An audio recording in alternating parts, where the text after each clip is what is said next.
Mednga aga po sa inyong lahat. Yan. Good morning everyone. So nandito tayo sa bukid. Kita nyo po yung likod, yan yung dike. So yan, ikutin natin. Yan. So napakaganda po. At ang lamig. At yan naman po yung parsonage at ang church. So yan, continue po tayo sa ating pag-aaral.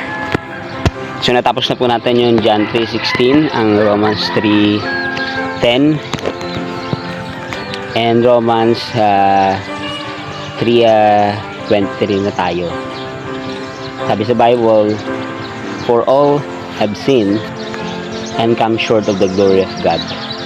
Alam niyo po, ang realidad, kahit anong gawin natin na mabuti, sabi nga dyan, palasimba tayo, or sabi ko nga nung kahapon, devoted tayo, o ginagawa natin isang bagay na para ma-please yung ating Ginoo, even yung mga tao sa palibot, ay sabi dyan, dahil sa ating pagpakasala ay hindi tayo makaabot doon sa pamantayan ng Diyos.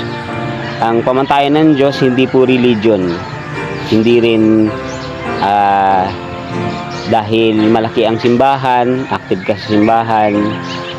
Ang pamantayan ng Diyos kailangan, sabi nga dyan, para makaabot tayo dun sa kaluwalhatian ng Diyos, even sa pamantayan niya, ay magkaroon tayo ng tunay na relasyon sa Kanya.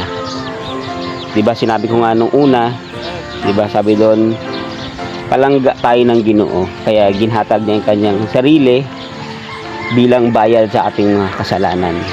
At wala namang ibang magbabayad sa krus ng ating mga kasalanan kundi ang ating Ginoo. So sabi doon, ang kasalanan is a fatal disease. Grabe yan, mas matindi pa yan sa COVID.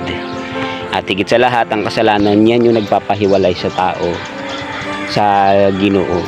Sa purpose ng Ginoo, sa plan ng Ginoo, ang kasalanan yan talaga yung nagiging hindrance para hindi natin magawa yung nais ng Diyos sa ating buhay. At sabi nga dyan, tanging si Jesus lamang ang daan para makaabot tayo dun sa plano or dun sa inilaan ng Diyos na langit para sa ating lahat. At hindi yung pagiging isang mabait, kundi kailangan mo talaga si Jesus sa iyong puso.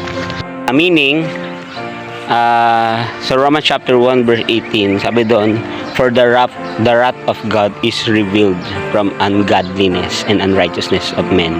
So diyan natin makikita na ang galit ng Diyos ay sabi nga diyan, ginreveal niya sa tanan na ayaw ng Diyos ng sala because of immoral na religious ng mga pagano. At diyan natin makikita na dahil sa galit ng Diyos, ayaw ng Diyos na ang tao mabuhay sa pagpakasala. Kaya nga, ang sabi niya doon, si Jesus lang ang tanging daan. Jesus is only way para makaabot tayo doon sa pamantayan ng Diyos. Na sabi nga dyan, sa binasa natin kanina, sa Romans 3:23, for all have sinned and come short of the glory of God.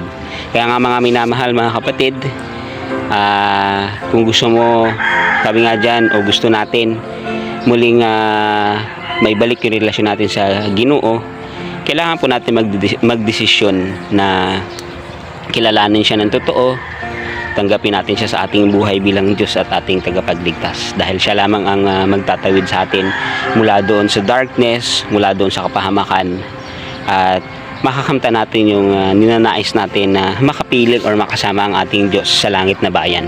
So maraming salamat sa inyo. Patuloy lang po kayo na sumuporta, hindi lamang sa aking pagbibideo kundi sa gawain ng Diyos at sa pakiklig ng kanyang mga salita. So thank you and God bless us all. Bye bye, ingat po kayo palagi. So yan, ilibot natin